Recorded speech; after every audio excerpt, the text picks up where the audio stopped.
भारत की प्रख्यात साहित्यकार और कवयित्री डॉक्टर अंजना सिंह सेंगर को नेपाल की राजधानी काठमांडू में आयोजित एक भव्य समारोह में प्रतिष्ठित outstanding woman in literature author award से नवाजा गया है। उन्हें यह सम्मान उनके हालिया और चर्चित गजल संग्रह यादों की रियासत के लिए प्रदान किया गया है।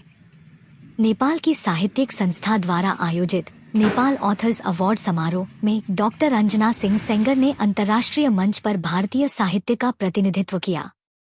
डॉक्टर अंजना सिंह सेंगर हिंदी साहित्य जगत में एक जाना पहचाना नाम है।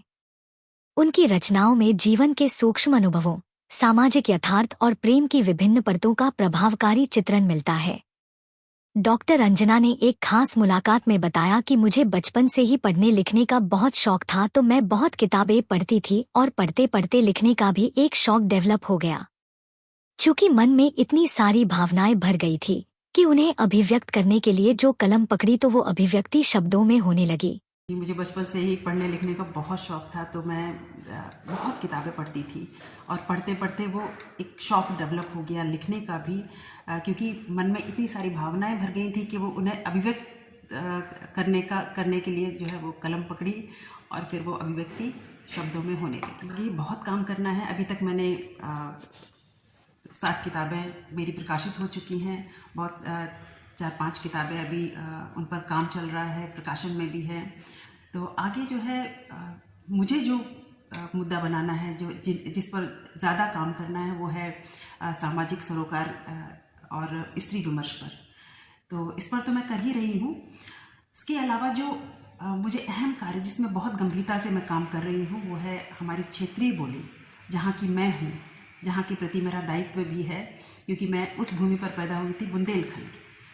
तो बुंदेली बोली जो है उस पर मैं काम कर रही हूँ और आगे देखिए मैं कितना कर पाती हूँ। 7 किताबें तो प्रकाशित हो चुकी हैं, 4-5 किताबें अभी और प्रकाशन में हैं और इसके अलावा बहुत कई संपादित भी की हैं।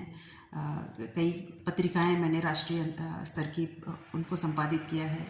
तो इस तरह से काफ़ी लेखन में बहुत काम किया है। डॉक्टर अंजना सिंह सेंगर कहती है कि मैंने तो साहित्य प्रेम के लिए सरकारी की नौकरी से त्यागपत्र दिया है। साहित्य को ही लेकर आगे बढ़ना है, जिससे मुझे आत्मसंतुष्टि मिलती है। उनका कहना है ईश्वर की ही प्रेरणा रही होगी जो मैं हिंदी साहित्य जगत में आई। साहित्य प्रेम के लिए केंद्र सरकार की नौकरी से त्यागपत्र दिया है, तो अब वापस जाने का तो कोई सवाल ही नहीं उठता। साहित्य के को ही लेकर आगे बढ़ना है और साहित्य में ही कुछ करना है, जिससे मुझे तो शायद ईश्वर की ही प्रेरणा होगी। और हमारे घर का माहौल भी इस तरह का रहा है शुरू से ही, बचपन से ही, कि पढ़ाई लिखाई के प्रति लोग, किताबों पुस्तकों के प्रति हम लोग का रुझान कुछ ज़्यादा ही रहा है। तो जैसे मेरी मदर भी पढ़ने लिखने की बहुत शौकीन थी, पति का तो की रुचि तो और भी बहुत ज़्यादा है, वे तो रामचरितमानस पर रिसर्च भी कर रहे हैं। तो इस तरह से घर का माहौल भी है और मुझे मेरा अपना व्यक्तिगत शौक भी है।